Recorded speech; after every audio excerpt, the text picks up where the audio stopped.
I do. I speak Charlie too.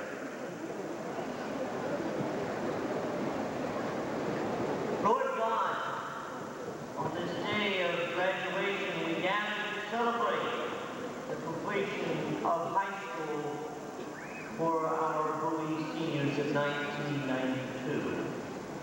It is the time to remember and to give thanks for the gifts and the talents that you have given to all of us. It is the time to appreciate the dedication of those who form our youth and see in them the promise of a new tomorrow. We invoke your name and your blessing this day. We who live in a land of plenty pray for our young people that they will have many opportunities for growth and nourishing as they look with hope into their future. Gracious God, we invoke your name this day, for you are a God of bounty and plenty, our God of love. Through Christ the Lord. Amen.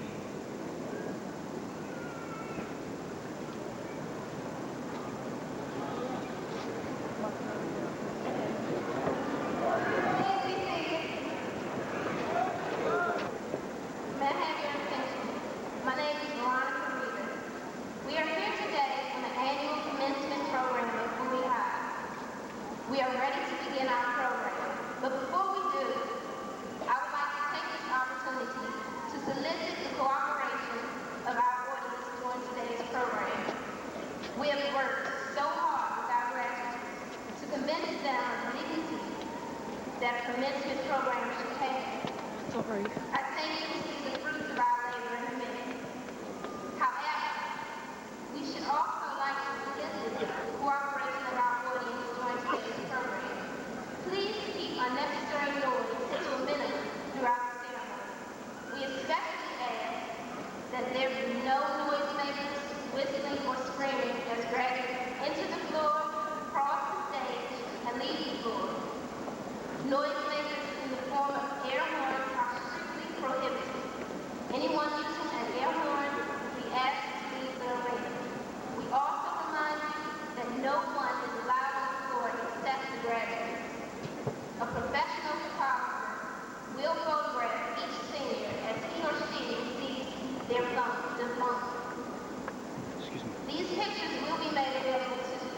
Thank you for your cooperation in these matters. We appreciate your help in bringing dignity to this commencement program and in cooperating with our request. We hope you enjoy the ceremony. Honored guests, parents, faculty, family, and friends, on behalf of the class of 1992 and as graduation chairperson, I am honored and truly proud to welcome you to our graduation exercise. This is a day many of us have long awaited. Class of 92, we made it. But we didn't make it by ourselves. With sincere hearts, we thank you for believing in us, encouraging us, loving us, and never giving up on us, because all of you have played an important part. We hope this day will remain as sweet a memory for you as it is for us. It has always been our desire to make your hearts fill with pride and happiness. Again, welcome. We love you for sharing with us our day of joy. I would like to take this time now to introduce our honored guests. Please stand when your name is called. Mr. Edward Bellamy, Superintendent of Prince George's County Schools. Mrs. Verna Steedale, Member of the Board of Education. Mr. Conrad Cox, Area 3 Assistant Superintendent. The Honorable Leo Green, Maryland State Senator. The Maryland State delegates are as follows. The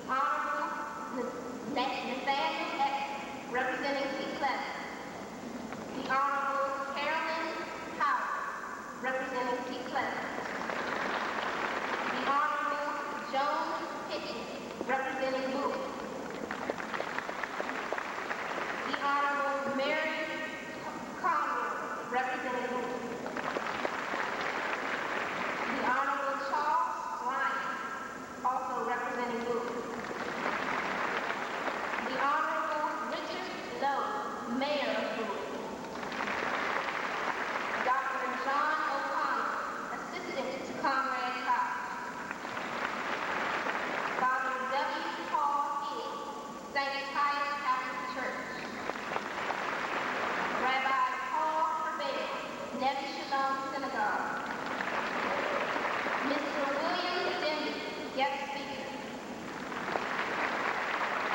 Miss Jan Mills, Vice Principal,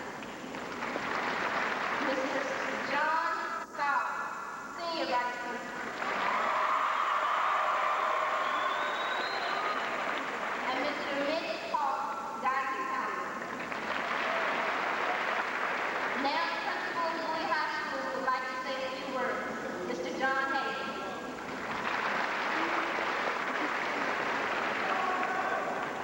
Thank you, Veronica. Soon-to-be graduates, parents, friends. I have one message and one only. I said it at the rehearsal on Friday, and that is, be a friend. It's with a great deal of pleasure that I'd like to introduce the board member from District 5 who is here today to bring us greetings from the Board of Education, Mrs. Verna Teasdale. Mrs. Teasdale.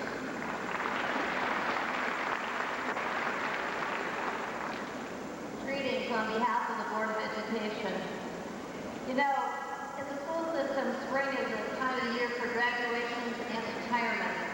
This spring, Robert Duval, who is the superintendent of Baltimore County Schools, is retiring after 40 years in education. A newspaper reporter asked him what book had the greatest impact on his life, and he said, the Bible. The reporter said, no, I mean a real book. He thought about it for a minute, and then he said, The Little Engine That Could. You remember the children's story? A train filled with toys and food for the children on the other side of a high mountain. The train broke down. It couldn't get there. First, the shiny new engine came by, but refused to help because it was much too conceited. Then a big, strong engine came by, but wouldn't help because it had much too important, more important things to do. A tired old engine came by, and he didn't try to help. And finally, the little engine came along. The little engine had never pulled such a big train on such a high mountain, but it realized the importance of the task and said, I'll try. The little engine hooked up to the train, began to pull and tug, all the time saying, I think I can, I think I can, I think I can. And sure enough, he did. I think I understand why Mr. Duval thought the story was so important. There are many good lessons in it for all of us, but it is particularly meaningful for those of you who are just starting your way in the world. The little engine was inexperienced but prepared, not unlike high school graduates. Your years in school should have prepared you to take advantages of the opportunities that come your way. Are you? The little engine put the needs of others in front of her own. Do you? The little engine answered a call for help. What call will you answer? The little engine was optimistic and determined, even when the load was heavy and the way was steep. The little engine never gave up. Are you willing to save the track even when the going gets tough? If you are prepared, kind, willing to help, and determined to get the job done, then you're ready to do the job that others said couldn't be done. The job Edgar Guest had in mind when he wrote, somebody said that it couldn't be done, but he with a chuckle replied, maybe it couldn't, but he wouldn't be the one who'd say so until he tried. So he buckled right in with a twinkle of a grin on his face if he worried he hit it. He started to sing as he tackled that thing that couldn't be done, and he did it. There are thousands who tell you it cannot be done. There are thousands who prophesy failure. There are thousands who point out to you one by one the dangers that wait to a failure. But just buckle it in with a bit of a grin. Take off your coat and go to it. Just start to sing as you tackle the things that cannot be done. And you'll do it. As graduates here today, you have already begun to demonstrate that you are people who get things done. You're off to a good start. Just one other bit of advice that comes from that other book that Mr. Duval mentioned, the Bible. It's a prescription for living that is as effective today as it was when the prophet Micah, prescribed it thousands of years ago. Micah said, he has told you, O man, what is good. And what does the Lord require of you? But to do justice,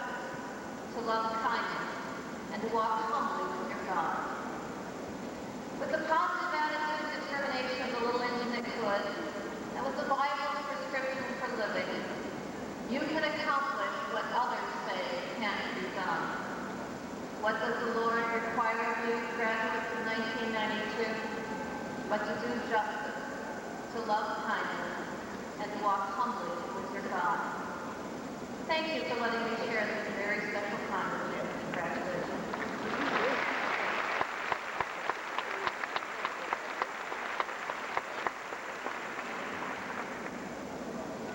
Thank you, Mrs. Teasdale. It's indeed a great privilege to welcome and introduce our next speaker, who is our Superintendent of Schools, Mr. Edward Fellergy. Mr. Fellergy.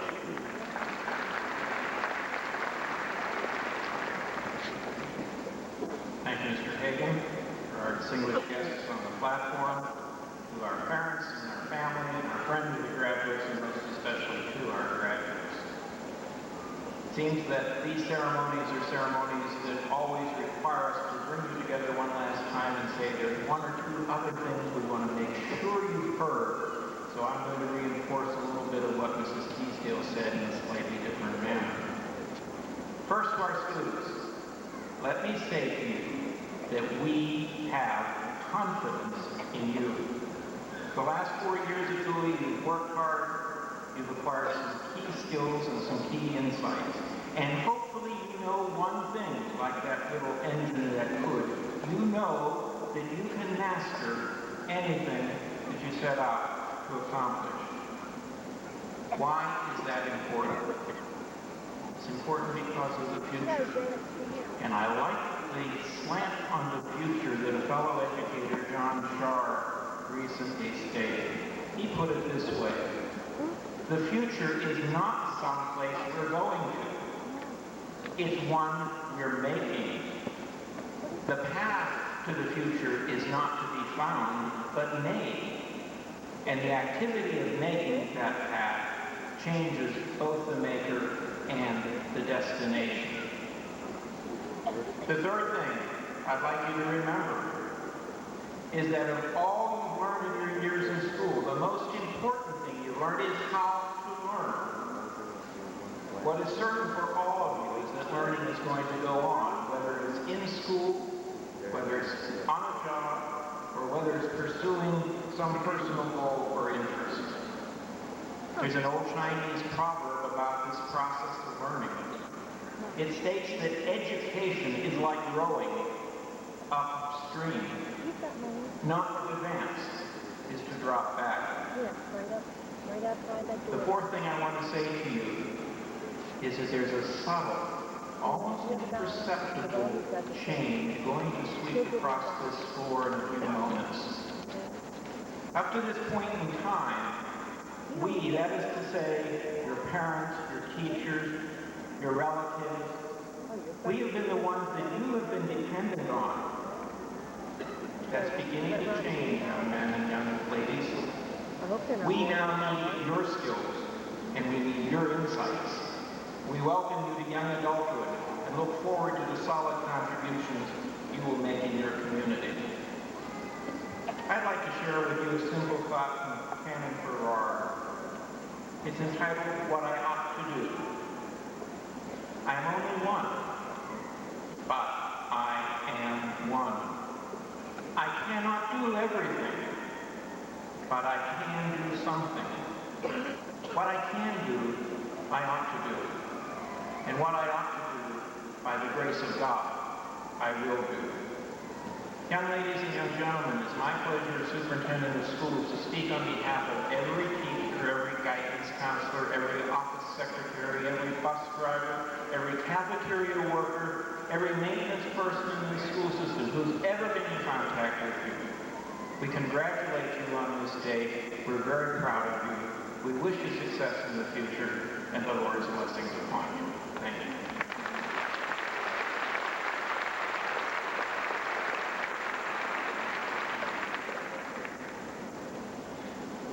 We would like to ask now that you all stand for the school alma mater. Gloria of the class of 1992, Laura Matthews.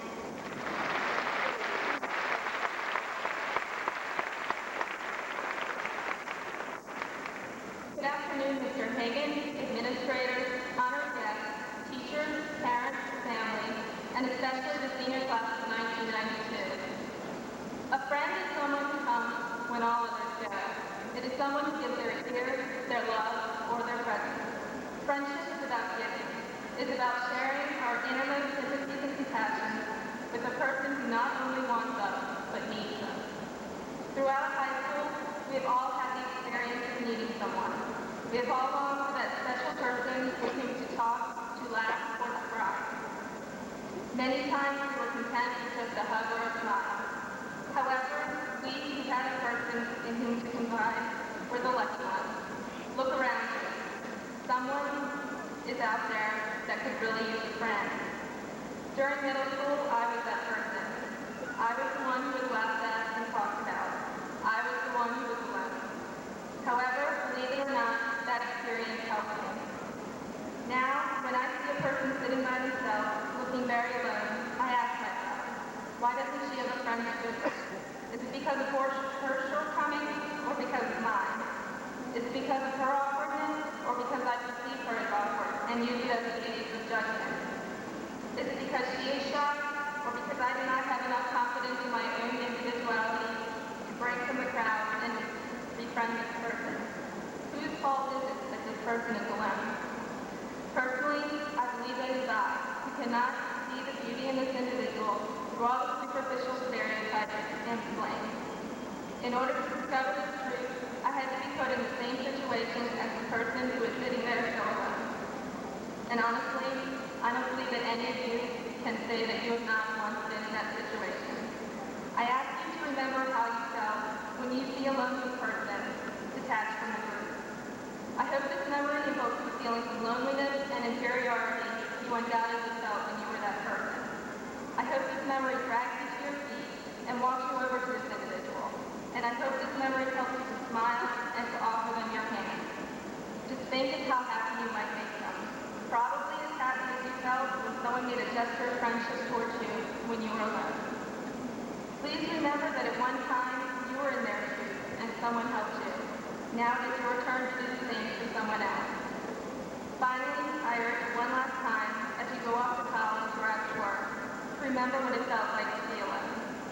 Remember it and use it to make another person's life just a little bit brighter. Learn to look past the exterior, right into the heart. That is how to make a true friend, from the inside. You have only one chance to make a lasting impression in the world. Once you are gone, you live only through others' memories of you. Try to make those memories favorable. In closing, I'd like to share with you a poem which is something to the same effect. It is called I Shall Not Pass This Way Again. Through this toilsome world alas, once and only once I pass. If a kindness I may show, if a good deed I may do to a suffering fellow man, let me do it while I can. No delay, for it is plain, I shall not pass this way again. Thank you and good luck, class of 1992.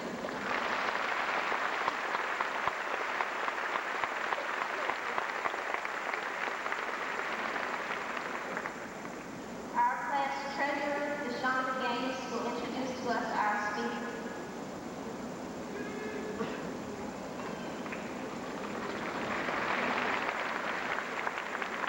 Good afternoon. Our guest speaker today is a native of Hyattsville, Maryland. He's a part-time counselor with the Howard County Disability Awareness Program. A nationally ranked disabled track and field competitor, he serves as proof that a major disability does not mean the end of the line in life or athletics. Please welcome Mr. William Zimney.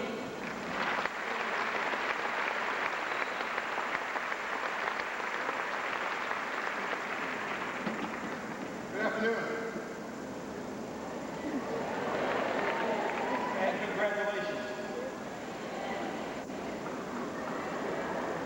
Just show our solemn group here today. This is your day. And let me first start off by thanking you for having me here. It was an honor. Amy and Angela called my house, and of course, when Amy called, she was talking to me, and I said, well, Amy, I'm not sure if I can be there because I'm supposed to be out of town to another engagement. And it sounded like she was about to jump out the window if I had said no. So here I am. Thank you. As I was walking down, as you guys were following in, I started to remember back in my days in high school, some years ago. And it was a happy day for me as I saw so many smiles on your faces. But then I also remember something tragic happened to me too.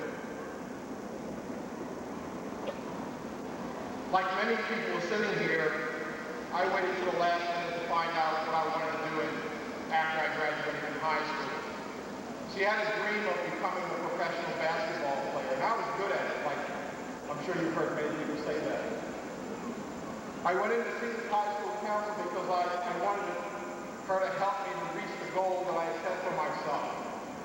I needed to go to college. Two things kept me in high school, ladies and gentlemen. One was the game of basketball. I loved the game. Two was actually my mother, Anna. She believed in education and she kept telling me, Billy, you got to stay in school. But see, back then, she kept saying you have to have at least a high school education. Well, I decided to quit and believed that was a bad decision on my part. I went home to tell her, I said, Mom, I'm going to quit school, and just as I said that, I noticed she started having spasms in her face, and I got scared. So the enemy don't play. I kept talking, I said, look, I can get a job and help you with the rest of the family, with her and 8 kids. As I kept talking, I noticed she got up and went to the closet. My mom pulled out a baseball bat of mine. She had this saying, I brought you in this world, I will take you out. Needless to say, actually it was the baseball bat was the second thing that kept me in high school. But I'm glad that she was on me, just like your parents have been on you, to stay in school, to work hard, look to the future. When I finally graduated, my counselor also told me that the only way that I would make a living was to go to work in a factory. Actually, my goal has been taken away from me. When someone asked me what I was going to do, the only thing that I could tell them is what the counselor told me, to go to work in a factory.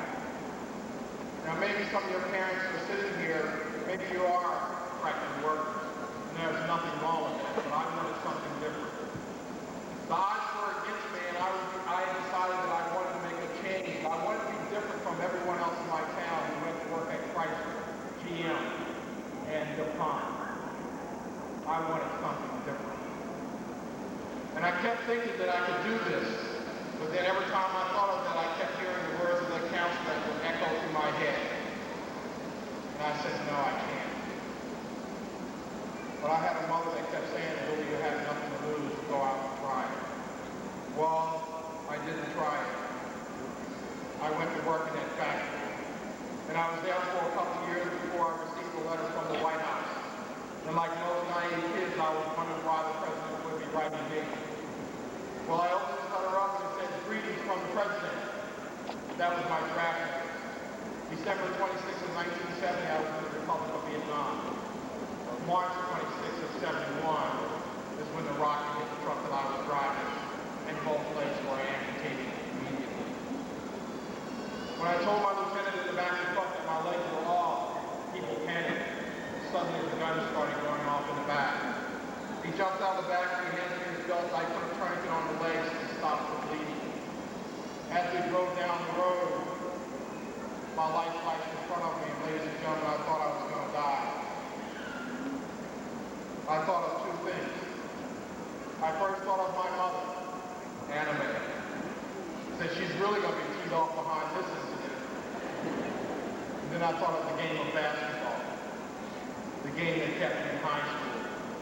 The game that I love so much. I'm never going to play it again. And then I had a question, why me? Have I done something so horrible that my God is punishing me?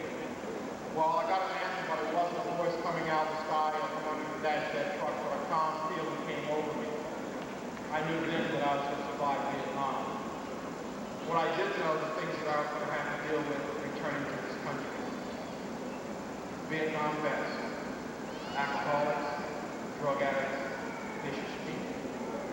I overheard one lady saying there are bombs waiting to go off. Things like that hurt. I went in to be examined by the doctor.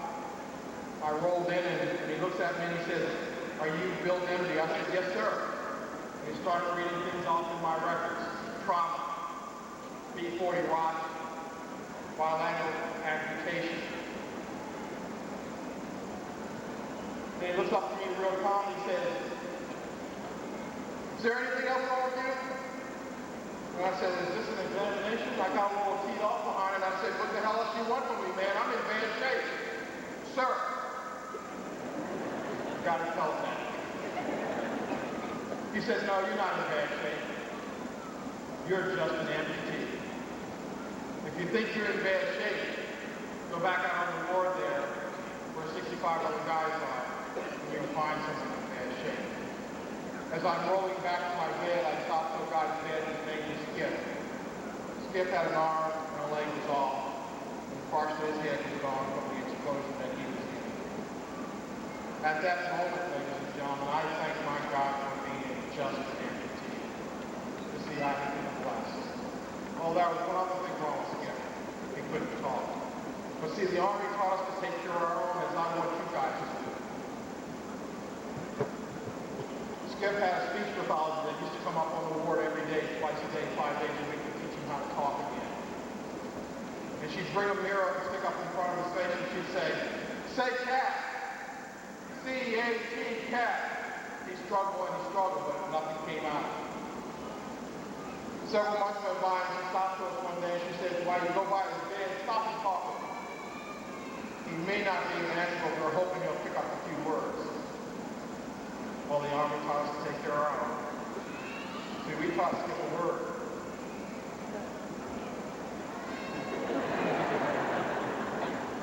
And I think I'll leave that right there. But it was actually one more letter than what she was trying to teach him. The moral of the story, ladies and gentlemen, is that you have to take care of your own. You're in this together. Take care of your own. Reach back and help someone else. See, the odds were against you, like they are with you. And hopefully you did not have a counselor like mine. But see, I got my revenge. Of all the things that I went through when I returned to this country, being a Vietnam vet, having that stigma attached to me, getting involved with drugs and alcohol because I couldn't stand it anymore. I couldn't stand to be disabled. I couldn't stand to look at myself. It was a hurting thing. But more importantly, what I was upset about was that I could not think of being fast. But finally, I had friends that stuck by me. And a guy who pointed out some things to me.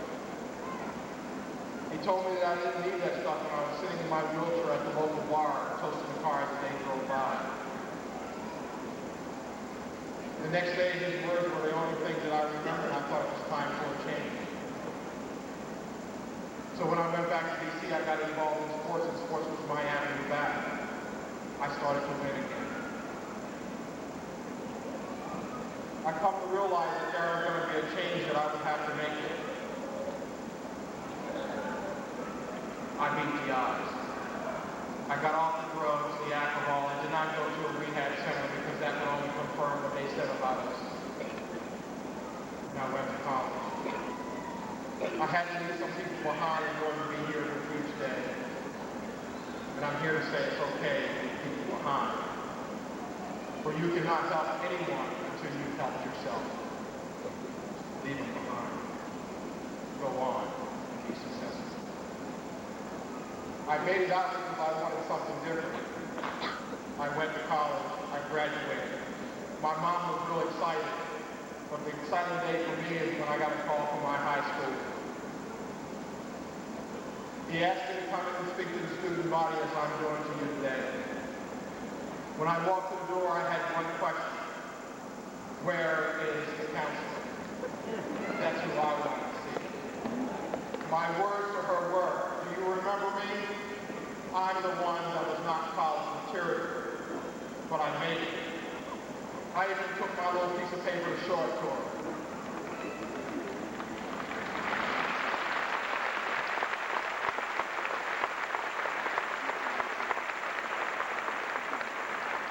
I was about to tell her where she could stick this. But I come to realize that it wasn't all her fault, that I played a part in it too.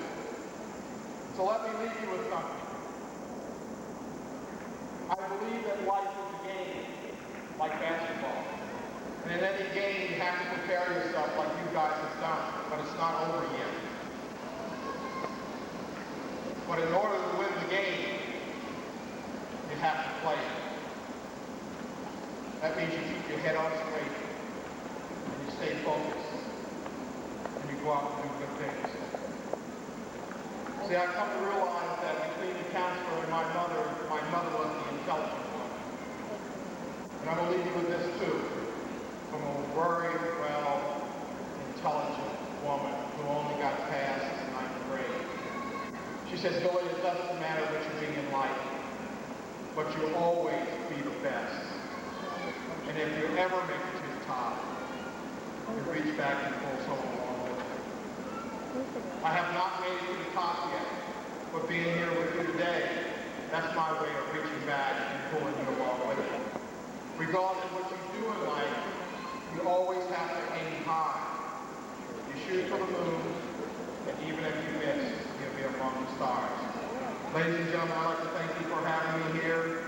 Please go out, graduates of 92, and do great things. Thank you very much.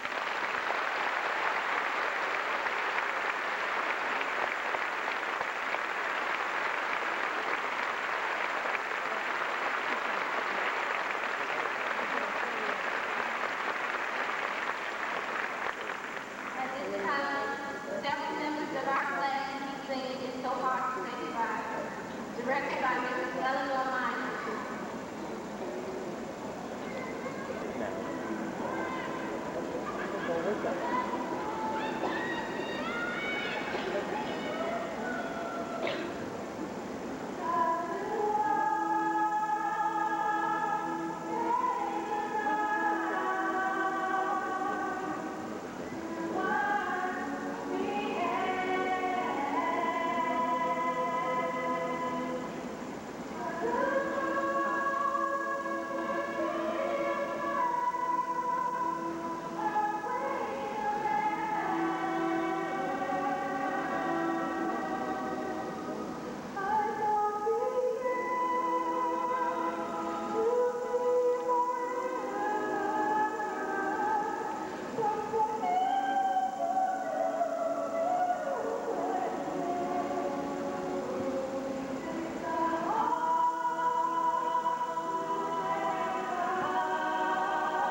Ladies and gentlemen, I introduce to you Stephen Wanzak, President of the Class of 1992.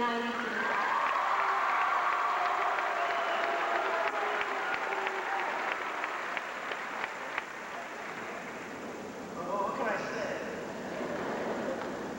I'll start off by just saying, you guys, as long as I've been here, you guys have really been a part of my life. I've really enjoyed every single thing that's happened to us. When I was in elementary school, my teachers told me, school's not over until you reach the 12th grade and receive your diplomas. And to me, it's not just high school. It's part of each and every one of our lives. Part that we'll never experience again, only our memories of high school today.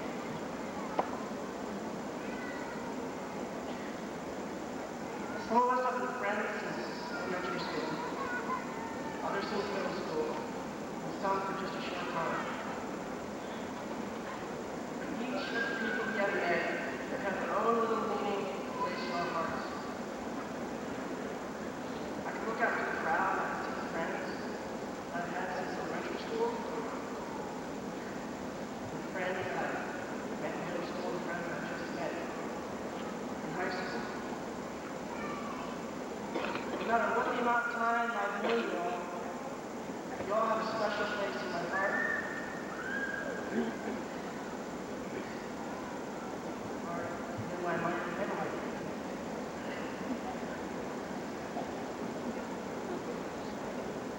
Everything is to be changed after we receive our diplomas. We all have our separate ways, be it college, work, or just roaming around. It's like when you see a beautiful sunset on the beach. You know that you come back the next day, that sunset's not going to be the same.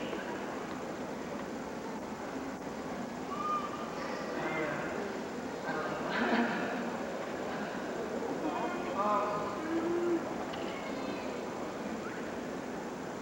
When I look out at the crowd,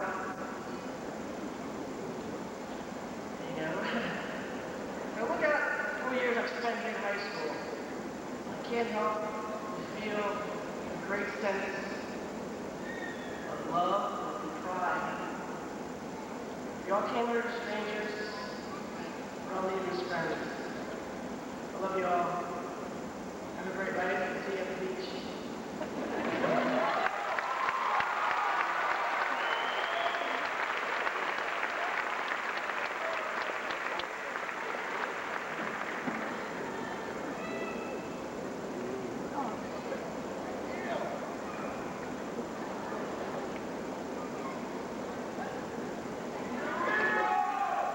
I certify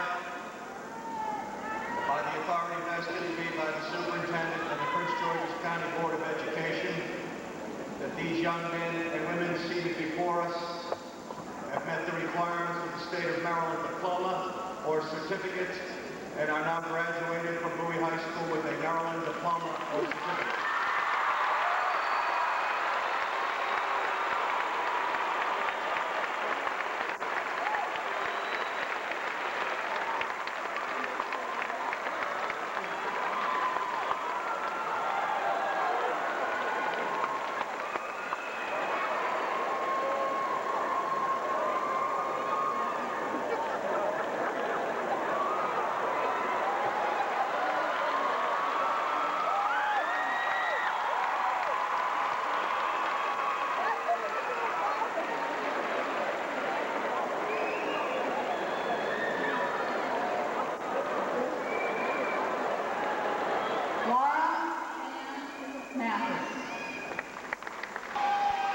Melissa Ann Earp.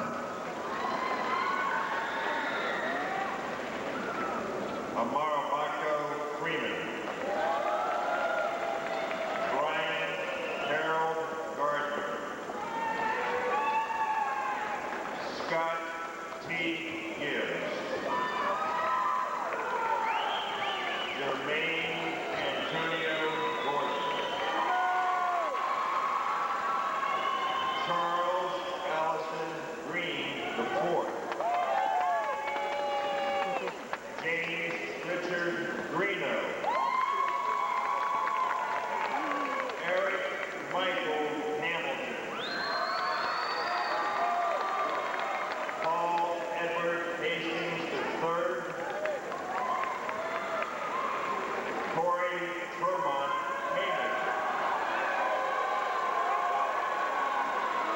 Jeffrey Hill Hines. Michael Scott Besson. Todd Leonard Pitt.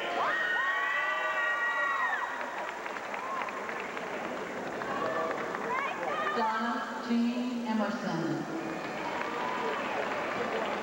Tracy Jennifer Enright.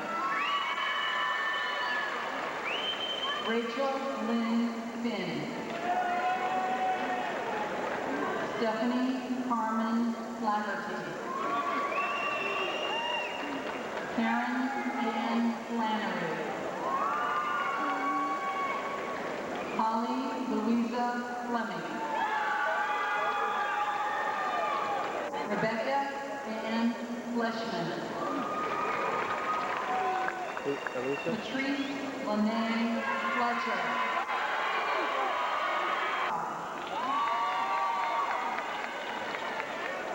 Carl Lewis Hill. William Thomas Heineman. Mark Eugene Hinton. Quentin Lamont Cobb. Toby Ray Hogan. Wesley Simpson Hoover. Aaron Allen Hunt. James Vincent Infante. Robert Edward Irish. James Alexander Jacobs. Christopher George Jarbo. Edward Jacob. Cause with which to see the good in others, if we would only use them rightly. We cannot merely pray to you, O God, in despair. You have already given us the power to clear away slums as they can hope, if we would only use our power justly. We cannot merely pray to you, O God, to end disease. You have already given us great minds with which to search out cures and healings, if we would only use them constructively. Therefore, we pray to you instead, O God, for strength, determination, and willpower, to do instead of just to pray, to become instead of merely to wish. As we celebrate your graduation today, let us give congratulations to our students, thanks to their teachers and parents, and let us recognize that if this world is going to be a better place, it must begin with each and every one of us. Amen.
Cindy and Andy. Now all the commercials are all mad now because they're not going to be able to watch the TV. Cindy and Andy are out there. Or you can get in a fight. Consider it has been bad. Thank you. You know, 6-year drought, that's not,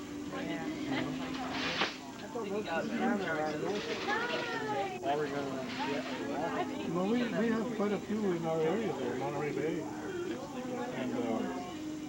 and San Francisco Bay. There's a lot of waterways where they go.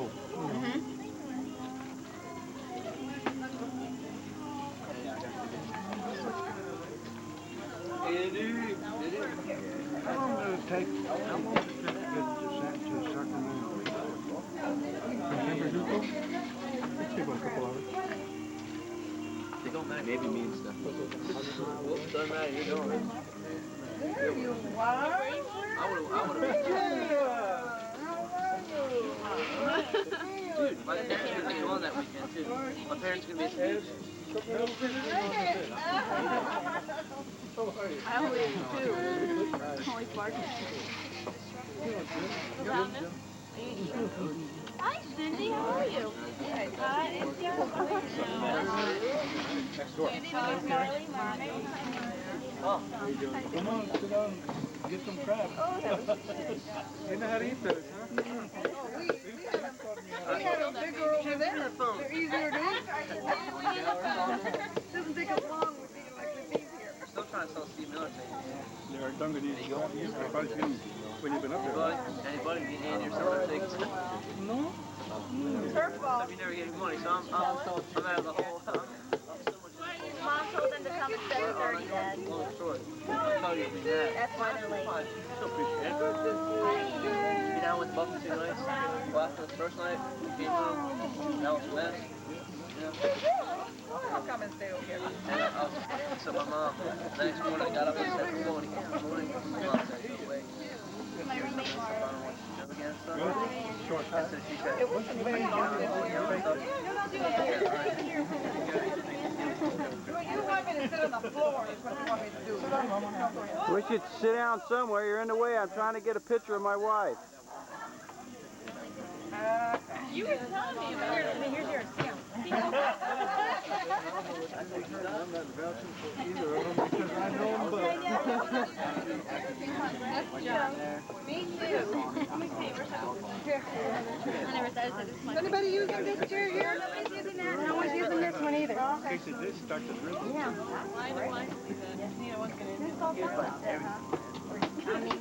Do you rent this or? No, we bought it for them. Oh. In case it did rain. Hey, we got something to cover us. Your hand clean? Which one are you? Sandy had something like this. Already That was it that popped out on graduation day. Plenty of crab. Are you coming out, Carrie? Here. "You got a different one?" Phil's the other one. Phil. That's who? Carrie, don't worry about it. Huh? Oh, Carrie, this is John. Hi. And this is Marley. Hi. Carrie's the one who taught us how to make that. Carrie, Making all these Carrie, pretend you're in class. Pretend I'm what? In class. Not a little something. No, I mean your other class. What is it? No. Pretend I'm in class. To the matchmaker, matchmaker, make me a match. Yeah, but I told you.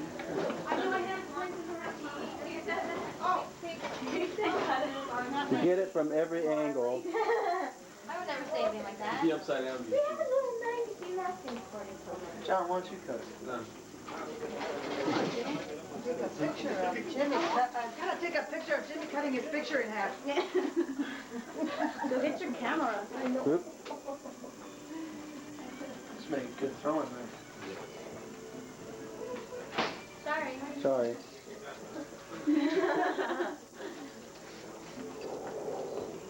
Did you know that stuff's illegal? It's not illegal. No. It's over. Cut it, You know. Get a picture of the cut. Start cutting cutting the cake, will you? Oh, We're almost out of batteries film. are going down. It takes a little while to get that. Oh, okay. There you go. He looked at me. Watch this. This is the cinematographer's view over here. How are you supposed to cut a cake? I don't know how you cut it. In the pieces, Jimmy, in the pieces. Make little tic-tac-toes. Cut it along like that and then like that. More? No, cut it You all didn't the take way me home down back in like high that. school, did you? Oh, it's not All the way through. That follow that line. Don't cut my rose. Ah, he is. Yeah, go all the way. Everybody's claiming that rose. I squished it over. Jimmy. There's no way he can get away from it. I know, but he's pushing it over to one side. Do you want me to take the picture off? Because he's gonna. Let me get the picture. It's kind of messy. Jimmy's making a mess. I'll lick it. That cake looks a lot better now with that picture off there. No. Oh. Oh, my God. Get your fingers off of there. Whoa. 3 miles of jogging you're going to have to do. Okay, now you can cut like that. See, like that. There you go. Ready?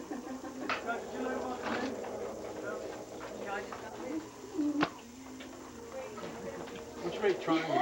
Raise loose. Where's Chris? That's my piece right there. Oh, that's good, Jimmy. Get the plate to Jesse so that you can give him a... Jimmy, can you keep that? Boy, film is not doing this justice. Jimmy, come here. Jimmy, I need that. I want to be destructive. You, Christine, and Sigurd are eating for 4 seconds, you guys are going to have to eat with spoons. You guys like rock the crowd? Hey, let's show it my face. Well, you put too much water in there. Okay, I could get a real close-up now. Right now, I can't even, right now your whole face isn't even not in the picture. That's how close it is. Yeah, have a bite of cake. There you go. They'll do a little palm routine for you.